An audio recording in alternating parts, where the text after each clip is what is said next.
aboard this beauty. So we're just waiting for the gentleman's wife to finish doing what she's doing on board, and then we're going to go on and have a look around. Right. What's your name? What's your boat's name? Give us a little bit of history on your boat. Right, my name's Leon. This old girl is Seraphina. Yep. She was built by a company called Harvey Eastwood in 1974. Yeah. And she's built out of wood, as you can see. She has a retractable hard top. And I've lost for words. That's right. Is she ex-hire fleet, or is she No, always she's always been private ownership? And I managed to find a picture of her online in the 1980s when she was brought back in by her current owner. She'd spent a couple of years at sea. So first 2 years at sea, she came in, bit of repair work, and then she was registered and she was on the Broads from that date forward. Excellent. And how long have you owned her? 4 years. 4 years, okay. I'm taking it you've done a fair amount of work to her. An awful lot of work to it. An awful lot. I'll ask you a question at the end, but may we have a look round? Yes. Excellent. Let's step on board. I shall follow you on board. And then... So my son has been going, I so want to look on this boat, I so want to look on this boat, so... So at the moment, we've got the roof just rolled back 3 or 4 inches. Yeah. Because it lets the air coming through the front and out through the back here, and it keeps it cool. Yeah. With that in mind, the head height is close as you step in. I tend always to go backwards down any steps because I'd rather hit the back of my head than the front of it. So, oh, this is spacious. Yes. This is very spacious. Well, as you've seen, I've got 2 Great Danes. Yeah. So we need a bit of room. That's gorgeous. So, in private ownership, was this built to, do you know if this was built to their design, or was this like a standard layout for the boat? Absolutely standard. Right. So all the higher fleet were built like this. Yeah. This one was built to exactly the same specification. Yeah. I believe she's had a slightly larger engine. It's got a Perkins 4236, which is 85 horsepower. Yeah. So I mean, talking about that, you've got an extensive boating history, and you've had some really nice. So what boats have you had previous to this? I've had a lot of sea lines and a large windy. I had a windy Typhoon. Okay. What made you go from something like a sea line or a windy to a woody? I'm intrigued. Cost mainly. the difference is the windy was about £150 an hour to run it on fuel. Yeah. This thing's a £5 a day. It's a massive difference, isn't it? Yeah. And there's just as much comfort on this as any power boat. Okay. The seats are just as soft. You know, the beds are just as comfortable. The heating is just as warm. Yeah. You don't get £200,000 more fun out of a power boat than you do out of something like this. Okay. Would you go back to? No. That's very interesting. I would go for a wooden twin screw seagoing boat. Yeah. I'll go bigger. Yeah. And that might happen. Yeah. But I wouldn't go back to plastic fantastic. Yeah. That is very interesting because I'm in a bit of a dilemma myself at the moment as to what to do with a boat purchase. And as much as I would, I was David Blake, I've read all them. As much as I would love a woody, my fear is the maintenance. But then having, speaking to people, what they're saying is it's once you're on top of it, yes, it's not as bad as you think. Yes, they are. I would say wood boats are different to fiberglass. A fiberglass boat, you wait for a problem to happen. Yeah. My experience with this is I go looking for problems. Problems, yeah. Yeah, and deal with them quickly, get on top of them, and just you monitor the boat. You're fettling constantly. Oh yeah, that's the fun though. Yeah. That's the fun. Yeah. So, and if you don't mind me asking, what's your background? What do you do for a living? Are you able to fettle these things? I'm actually an engineer. I was originally a mechanic, engineer, and I actually repair boats for a living now. But I repair the big plastic fantastics on the coast. I know nothing about woodwork. Yeah. And I learn every time I come across a problem. I learn. Yeah. And it's all fun. Brilliant. May we look further? Yes. Yeah. Do you want to? Yeah. So let's spin round. I'm going to follow you round because. Well, if I let you go first, I'll stand in the doorway and then I can talk you through the back cabin. Excellent.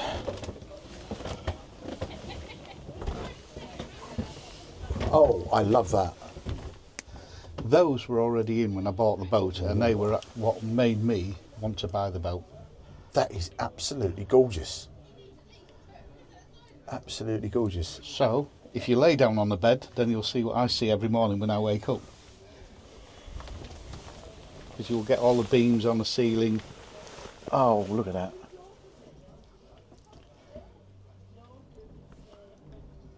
And this is full width, isn't it? Full beam. Yes. Yeah. So, you've got a his and hers light switch at the top of the bed, where we have really low lighting, and it's all underneath the bed as well. Yeah. But I've got it on this boat behind the scenes is very, very modern. Yeah. So if you turn the light, if you just knock the light switch on, yeah, see they're quite dull of those lights. Yeah.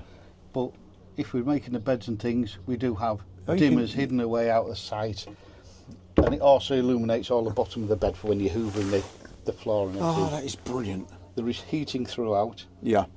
And in actual fact, there are 2 heaters on this boat. Yeah. So when we retract the roof in winter to get release from the low bridges, we can warm the boat up very quickly. Yeah. Yeah. It's. I love it. I've also, because you struggle with lighting on an older boat, trying to make it nice and warm on an evening. Yeah. You'll notice there's some copper tubes around the boat with holes drilled underneath, and there's LEDs inside them. So that makes quite a nice light above the door that you'll see on the way out. Yeah. That is the ensuite for the back for this cabin. Yeah. So that's just a nighttime toilet. Nighttime really. heads, yeah. And you'll notice I've done it with a bit of an Art Deco twist to it with the mirrors and the ducts and. It's. You know when something hits you of an era? Yes. Yeah. That's what. And this is from the outside. This boat screams an era. Yeah. And it's absolutely brilliant. Yeah. The one of the things you might have noticed. I say that's very modern. Yeah. So when I lean forward in the bed, yeah, I can see exactly what's going on with voltage and batteries and things. Yeah. So this boat, like I said before, behind the scenes there's an awful lot going on. Yeah. So we have 240 hookup, 1 point each side, so it doesn't matter which way I'm more onto the bank. Yeah. I can plug in. I have a changeover box. Yeah. So that if I do plug in on that side and somebody pulls up this side, the pins aren't live inside the socket. Yeah. Yep, for safety. I have a charger inverter. Yep. So as soon as I leave, my battery charger becomes an inverter and all the sockets stay live on the boat. But the immersion heater drops out so it doesn't flatten the batteries. Yeah. So you can continue charging your phones, plug your Hoover in, life just carries on as per normal. So yes, there are odd. There's only that and a couple of little things on the dashboard that sort of bring it. Say there's a little bit more. There's a little bit more behind the scenes than you suspect. Yeah. Can I just say that is absolutely stunning. Oh, you like it? Good. I do. So there was quite a few things wrong with it when I bought it. Yeah. One of the nice things, this door. Yeah. Had no bottom on it there. Forgot what it's called now. No. Yeah, I know exactly what you mean. Hang on a minute.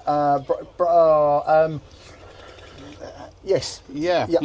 Answers below, people. Yeah. It will come to us. So that was an old windowsill that I bought out the local recreation. Had a beer. Yeah. So that was an old windowsill that I bought, chopped it down, put it on, and it stops the water from driving underneath the back door. Yeah. Because all the beams are rotten across here. I've had to replace all them. Yeah. The back windows were aluminium. Again, I've had to make them out of mahogany, and it's back to how it should be. How it should look, yeah. The windows, the reason why they lift up like that is because this whole roof goes down a rail system and lowers, Yeah. so we can get underneath the bridges, and obviously the windscreens fold forward and the mast drops. Yeah. Yeah. I'll roll the roof back just a little bit just to show you the mechanism. So we've got an old ratchet, Yeah. and it's all on cables, and it didn't work when I got it, and it does now though. So, and I can only take it back so far because of the flags. Yeah. But you can see there the roof's already dropped about Yeah. 6 inches. Yeah. Yeah. And if we actually leave the roof about there, the airflow when we're going along hits that, comes down here and goes through the boat, and it's quite cool, even on a hot day. It's lovely. Oh, I see. You see, you've done what I did, which was, do you know what? I don't need all the £1,000 worth of kit. The only thing I had was radar. Everything else, GPS, was plugged into my iPad. I had the extension, I had the antenna on top, which plugged into the iPad as well. But that's so much easier and a lot cheaper. I know. And so much easier to update. Yes. And you can do all your route planning at home, and then without having to pay thousands of pounds. You don't need to do route planning now. Well, it does it for you now, doesn't it? Yeah. So I could say, yes, we're going to go there. There you go. It's calculated a route and tell it to go, and it'll give me the exact time and everything else. So yes, quite easy, you know, to use. I got sent some what do you call them, tablets, not swallowable tablets, to review. And the first thing I did was download Navionics and said, if it can handle this and keep up with the speed of it, it's a good tablet. Yeah. So but it's here's a top tip. Yeah. Navionics on an iPad. Yeah. Okay. After 10 hours, the iPad will go flat, even if it's plugged into a charger. Yeah.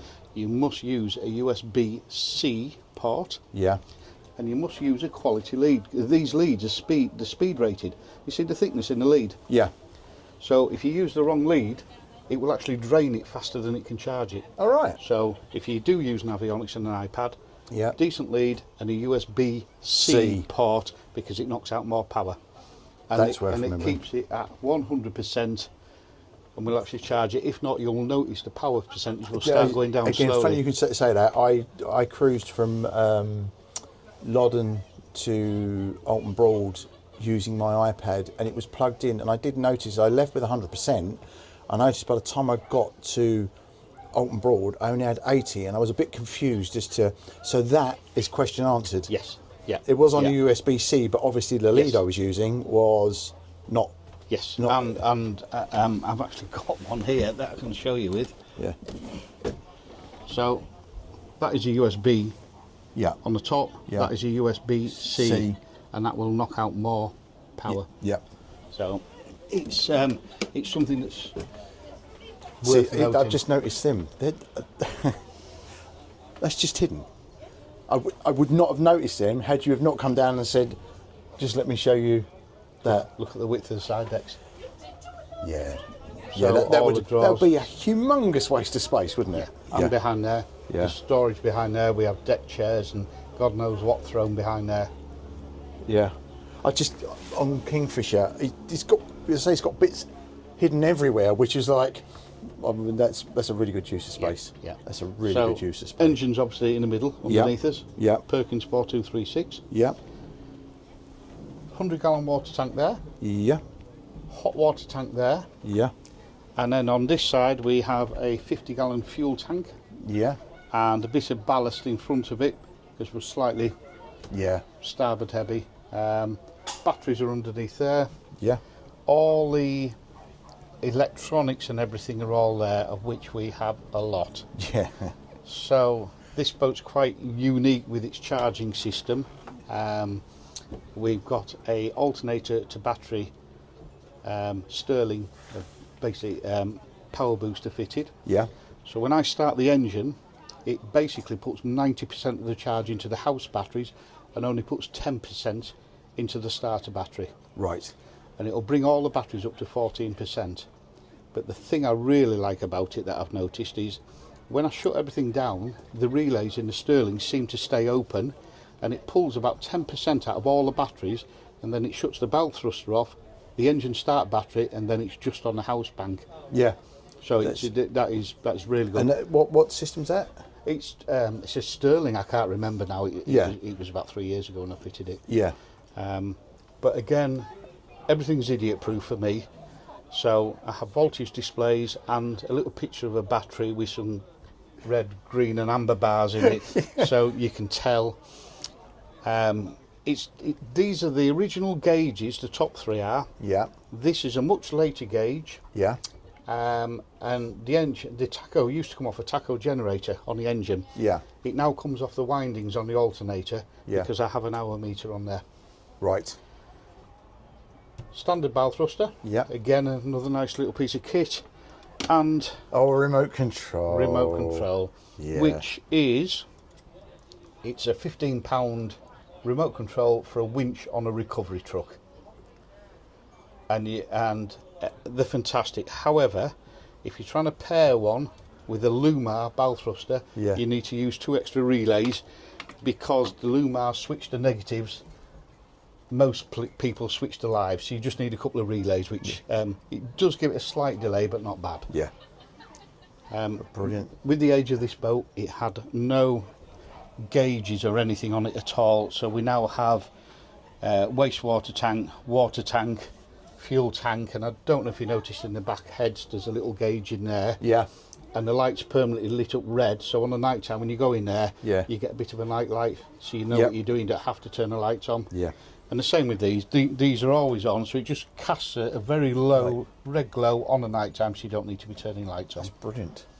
That's brilliant. Is that does that float? I'm not sure if that's a float and flash, but we've learnt our lessons there.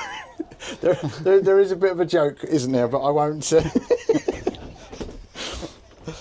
Oh dear. Right, hang on a minute. Okay. So typical 1970s melamine. Yeah. This galley was actually all here, but it was hidden behind layers of wallpaper, sticky back plastic, bits of wood. Yeah. But the bones of it were all here. Yeah. So I've done very little. The thing I have modernised is I've cut this panel out from the back there, brought it forward, and put a brand new oven and hob in. Yeah. But it can be reversed. If somebody wants a freestanding 1960s gas cooker, you can put one back in there. Yeah. Full size fridge. Yeah. The best shelf in the world for coffee. I love it. I love it. It begs the question: why do people, when they've got something so beautiful, feel the need to cover it with paint? I have no idea. Honestly, the amount of people now that I've spoken to have said, yeah, we've had to do this, and then we stripped it all back and we got this. Yeah, yeah. And you're just like, why do people do it? I have no idea. It's just mad. So we've gone for the period cups, bone handle knives. Everything about this, just as I say, it screams an era. Yeah. And it is absolutely brilliant. But on the same score, we've got USB ports in the socket and a 240 volt socket. The thing is again, if you hadn't have said we've got, all I noticed was wine. Perhaps it's me. Perhaps all I noticed was the alcohol. So I don't know. It must be a boat thing. I blame my ex-wife. So yeah, it must be a boat thing, because the thing I noticed was that that was. Yeah. And then again, we've got nice lighting. Yeah. And because I can't go sticking LEDs everywhere because of its age, what I've done is I've just got some copper tube, drilled a few holes in there, and the LEDs inside the copper tube. Yeah. And there's a little button on the end, and I believe they're actually selling these now online, similar design. You should have painted them. I know, I made these up over 4 years ago, but I have seen something eerily similar online. Yeah, that might be worth investigating, because there could be some money in that. No, I don't think so. I don't think so. So you will like this one. Now you'll need to actually step in there and go around the corner, because it is unusually large. Is this room? Ooh. I'll turn some lights on for you. So we have armature shank sink, Jaguar taps. Taps, yeah. Nice bit of engraving. Oh yeah. And that was one of my latest things, is a wooden shower grate in the floor. Yeah. It is actually a power shower. It is fantastic. a power shower. Yeah, it really it's better than the one I have at home. Yeah. So there's a couple of little nice details here. The shower curtain comes all the way past half the sink, so you can put your clothes here and they stay dry. Yeah. So you're not getting all your clothes wet and everything. Now this room is as I found it. Yeah. The only thing I've done is this backing board in here, and that's actually 295mm fascia board from the house that's been bonded in. Yeah. The other stuff was screwed in, it looked a mess. Yeah. Now, all the glue joints had expanded, and you could see all the joints between the material behind these. So I've put all these in. That is not actually wood, it's plastic. Really? And it's what they use when they put PVC windows in, when they hack all your plasterwork away and they try and hide it. And it's that. And the reason why I've used it is this is a wet room. That's brilliant. And it saves me having to varnish, rub it down, worry about it going rotten, because it's on the floor as well behind you, and here on the front of the sink and around there. So none of that was there, and we just obviously that is absolutely brilliant. Yeah, people, there's some ideas here. Well, that's real wood. Yeah. And that is plastic. Yeah. I say, and even the feel. If I would be difficult if you just said to me which bit's plastic and which bit's wood. Yes. Yeah. That is even the feel. Yeah. Yeah. So. And it's cheap. It's very cheap. That's gorgeous. Yes. Yeah. An awful lot of hours there. I just say that. So that was in my head is this craftsmanship there. That there's a lot of hard work, and there's. Yeah. I like it. I like it. No, I couldn't do anything. I can save your life, but I can't. So front cabin. If you want to go in and have a look there. So just your average V berth. Yeah. We do have a fixed TV here. Yeah. There is a TV that comes out and goes in the lounge. Yeah. Everything's hidden for it. Yeah. Just to keep the period thing here.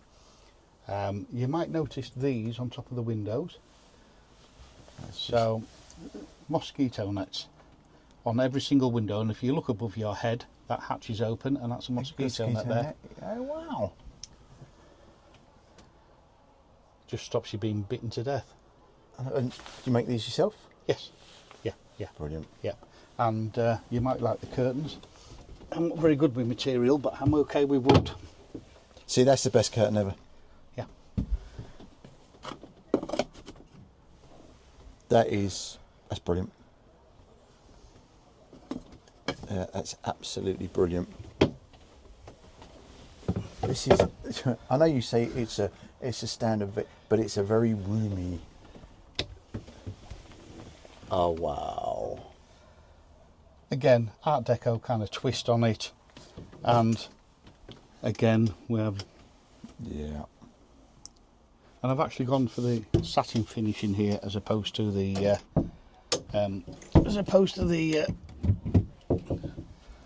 gloss finish which I've got in the lounge. Yeah. And obviously anything sort of below the waist, as a general rule on a boat, you make it soft lighting. Yeah.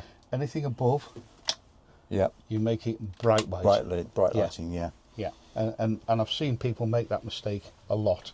Whereas the boats are really hard. If the light's too bright and too white, yeah, it makes the boat feel cold. Yes. So lighting is half of the boat. I just love. So you're looking at different boats, but there's certain things you grab about a boat, and I love the thing that everything on here is era related. It's what you've not done is gone. Oh, we're going to do this. This is very much, this is of the era, and all the modern things. If you hadn't have gone, there's a socket. If you hadn't have gone, this is it. I would have never have noticed it because it wasn't screaming at you. Yes, yeah. So that's the idea. The material is way too modern for the boat. Yeah. I was sat in a Bentley GT, and the headlining and the seats were all this stitch pattern, and I thought, wouldn't that be lovely if I could find some material? Yeah. And I went down to a local upholsterer's, and he said, oh, you can buy that on the roll. So I bought a roll and a half, and I seem to remember it was something like about £1,500 for all materials to completely do this front to back. Yeah. Including all the ceilings in the lounge as well. Yeah. Because that was actually all covered in tongued and groove matchwood. Oh, right. Yeah. So I pulled it all down one night.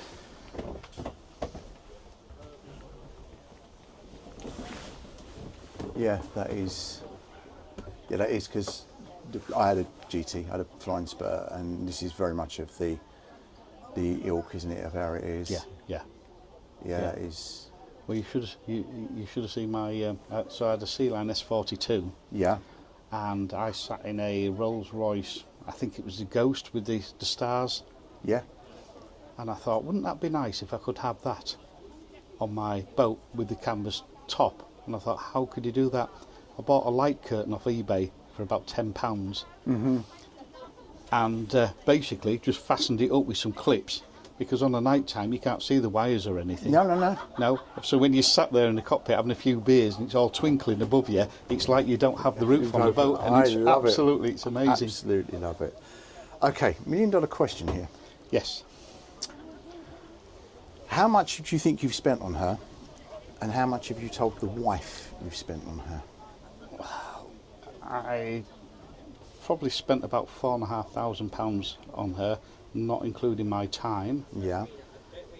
And I don't think we've ever had that discussion. Excellent. So whatever you've told the wife is the truth. That's correct. Excellent stuff. Thank you ever so much indeed for your time. Thank you for allowing me to look around this marvellous craft. She's absolutely gorgeous, and you should be so very proud of her. Thank you very much. Thank you. I should imagine my viewers will absolutely love this. Brilliant. Thank you. Thanks ever so much indeed for your time. Bye-bye.